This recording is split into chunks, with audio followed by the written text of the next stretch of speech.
मैं जितना भी अनुभव बताऊंगा वो सब झूठ ही होगा। क्यों झूठ होगा?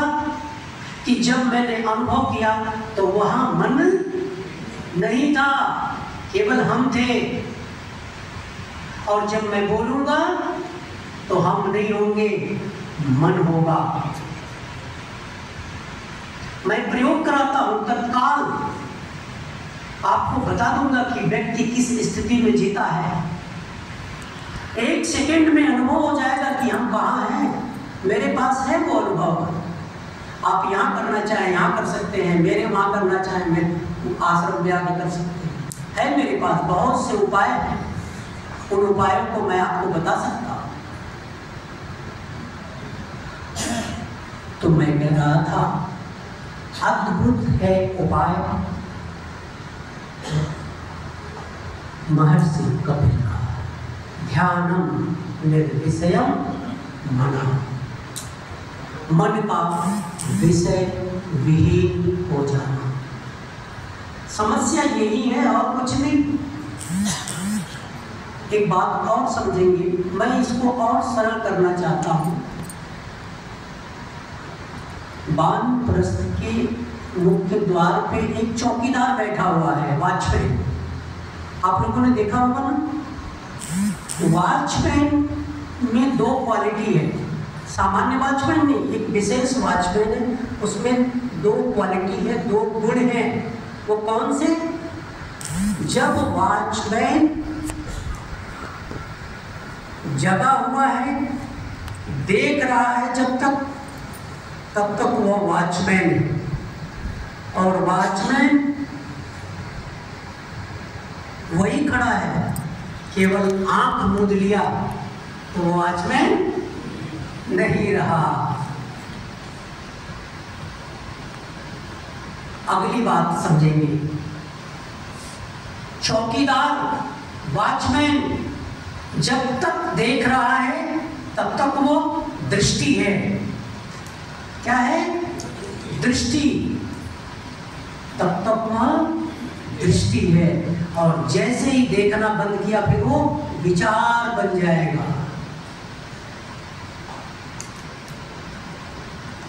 और समझाता हूं सुनिए। वॉचमैन जब तक देख रहा है, चौकीदार जब तक देख रहा है तब तक वह देख रहा है, आने जाने वाले को केवल देख रहा है। देखना गुण परिलक्षित होता है दृष्टि से, ध्यान रखना।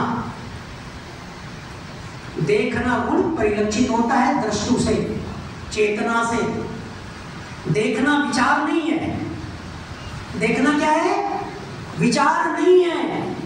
और देखना जैसे ही बंद होगा तुरंत क्या होगा? विचार शुरू हो जाते हैं। इसीलिए कहा तत्र प्रत्येकतानुता, देखने में निरंतरता हो,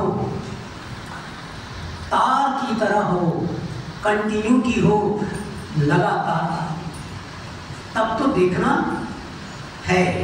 और जैसे ही देखना बंद होता है तो विचार हो जाते हैं। आप भी अपने भीतर ढूंढना। जब आप संध्या करने जाते हो, संध्या का मतलब समझते हैं?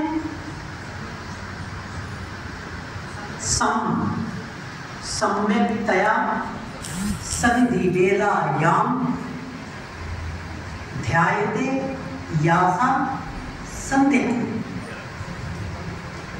सम इक्वलाइज होके, बैलेंस में संतुलित होके, संधि वेलायाम। संधि वेला को ट्रांजिशन ऑफ पीरियड, उत्क्रमण काल कहते हैं। क्या कहते हैं? उत्क्रमण काल। जब प्रातः आ रही हो और रात्रि जा रही हो, सायंकाल आ रही हो और दिन का समय जा रहा हो, या संधि वेला जहां दोनों आपस में जुड़ते हैं। ऋषियों ने यूं ही नहीं लिखा कुछ, बहुत अनुसंधान किया, बहुत वैज्ञानिक बातें हैं। हमारा मन इतना मोटा हो गया कि हम समझ ही नहीं पाते।